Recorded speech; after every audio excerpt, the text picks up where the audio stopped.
Hello everybody, my name is Jared and today I'm going to be reviewing for you Godzilla vs. Kong.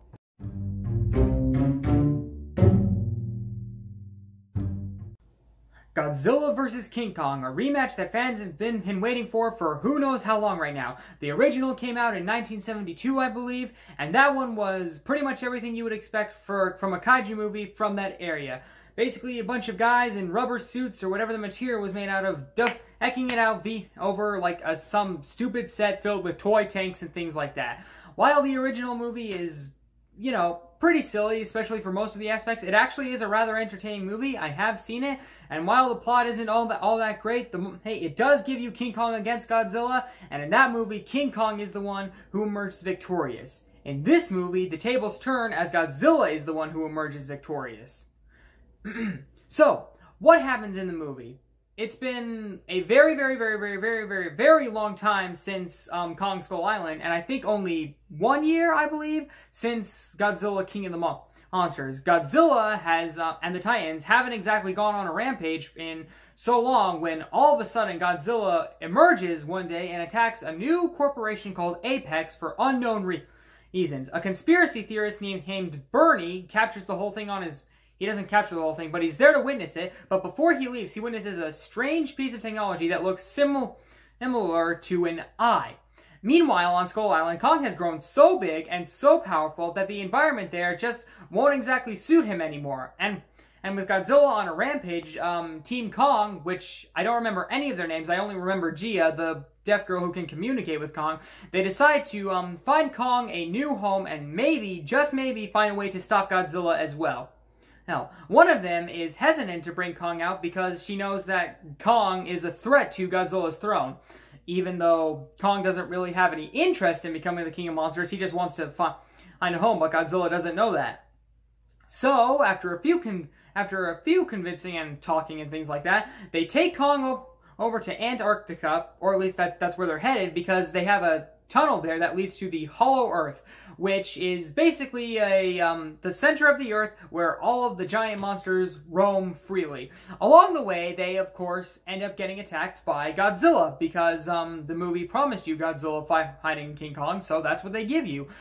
Because they're mostly in Godzilla's environment, that being a bunch of water, Kong ends up getting his butt handed down to him, but the humans manage to trick Godzilla into thinking he's won, causing him to swim away before he can finish Kong off. Meanwhile, back with Team Godzilla, Maddie from the last movie, her friend Josh, and Bernie very easily sneak into Apex headquarters to figure out what exactly it is that's agitating Godzilla. There, they discover a bunch of skullcrawler eggs. Now, skullcrawlers were the monsters in Kong Skull Island before they are shipped off to Hong Kong, where the final battle of the movie takes place. Back with Team King Kong, they basically make it to Antarctica and into the Hollow Earth. There, they find like a homeroom where Kong's ancestors used to be, where Kong finds himself a rather impressive axe made out of one of Godzilla's species, not Godzilla himself, but it's made out of one of his species' dorsal fins, the spikes on his back, and one of his bones, I believe. Now, along with Kong are the bad guys. Now the bad guys in this movie are so forgettable that I'm just going to name them Bad Guy 1 and Bad Guy 2. Now, Bad Guy 2 collects a crystal from the center of the Earth and sends its power source, somehow, to her father, who is Bad Guy 1. We discover, Team Godzilla at least discovers, that Apex is building a Mechagodzilla, something that would have been a huge surprise and an awesome secret if they hadn't done such a very terrible job of keeping it. They are building Mechagodzilla so that basically humans can rule over the Earth once again. And to be honest with you, I can't really blame them. Team Godzilla gets captured, and back in the Hollow Earth, Godzilla, who has now arrived in Hong Kong, somehow senses that Kong is right down below him and uses an atomic breath so strong it blasts all the way down to the center of the Earth. After that, the movie then gives you exactly what you came here to see, a giant iguana going head-to-head with a big monkey in Hong Kong.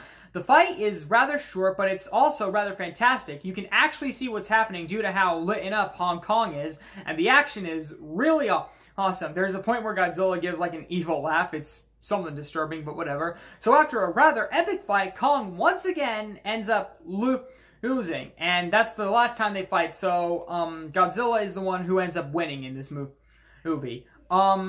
movie. He also nearly kills Kong, but he doesn't kill Kong. It's just that his heart is slowing down.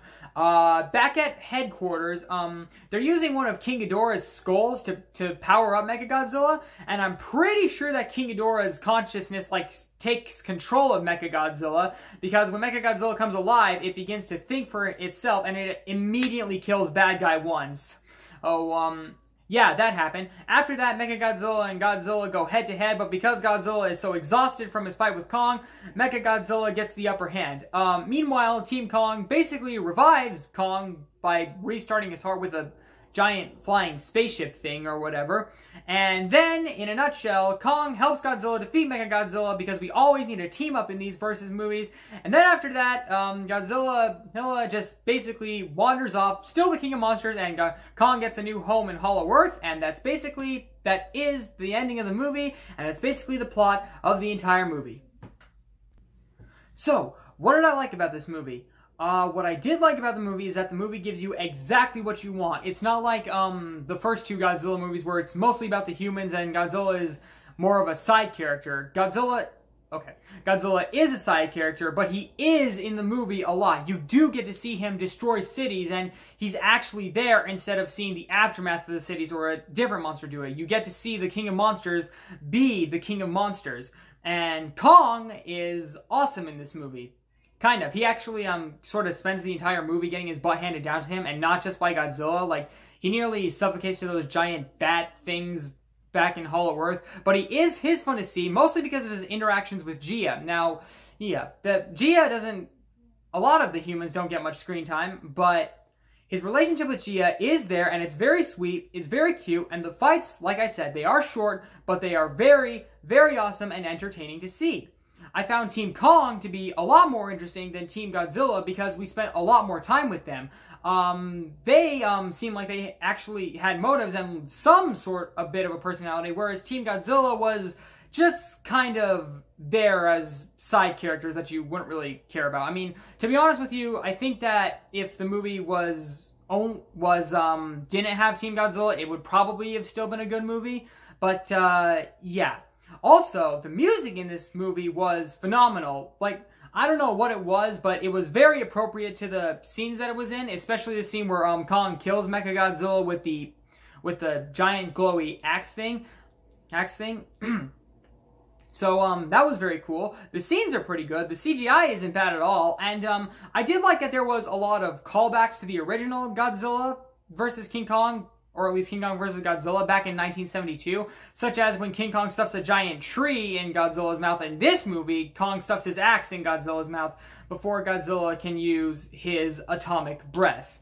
This is a pretty short movie. It's only about... It's less than 2 hours.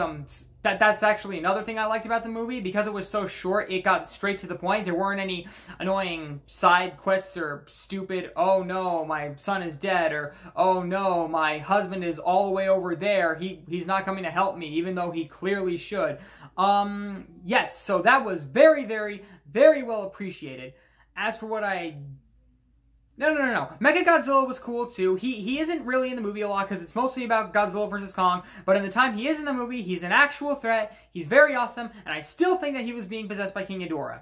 And as for the negatives I have for this movie, like I said, Team Godzilla isn't really all that fun or as interesting as Team Kong. It's mostly just made up of comic relief characters, and Josh, while I do like the actor who plays him, he's pretty much useless. The villains in this movie weren't really villains. They were doing what anyone would do in that situation. They were just trying to defend all of humanity. The movie was just trying to make them seem evil, but I really don't think that they were bad guys at all. They were kind of neutral, if I'm being honest with you. They just kind of got screwed over because, well, we needed a bad guy in our monster movie. I mean, I don't get the point with that. Why do monster movies need human bad guys? Just do the whole, this monster is destroying this city, we need to stop them somehow. Like, even for a versus movie like this, it doesn't need to be like that. I honestly think that the movie could have been pretty good even without Mechagodzilla. Like, you don't need to give us a team up just because it's a versus movie. Just give us a good old-fashioned versus movie. I did like that there was a victor in this movie. That was nice, but I didn't... That was nice, but I feel like Mechagodzilla wasn't that needed. I mean, he was, but it still could have been a good movie even without him. But it is a good movie, and I did like it. And that's what I have to say about this movie. It's definitely got its upsides, definitely a lot more upsides than its downsides. It's a short movie, it gets straight to the point, the fights are awesome, the music is amazing, the characters aren't really that well developed because of how little time there is with them, but that's okay. I mean, you come to watch a monster movie just to see a giant monster destroying a city or whatever area it's in. You don't come to see a bunch of boring human character exposition that no one gives a living crap about. And you actually get to see the monsters in this movie. So with all of that being said, I'm going to give this movie an 8 out of 10. I hope you enjoyed this video. If you did, maybe leave a like. Why not subscribe down below? And I will see you in the next video.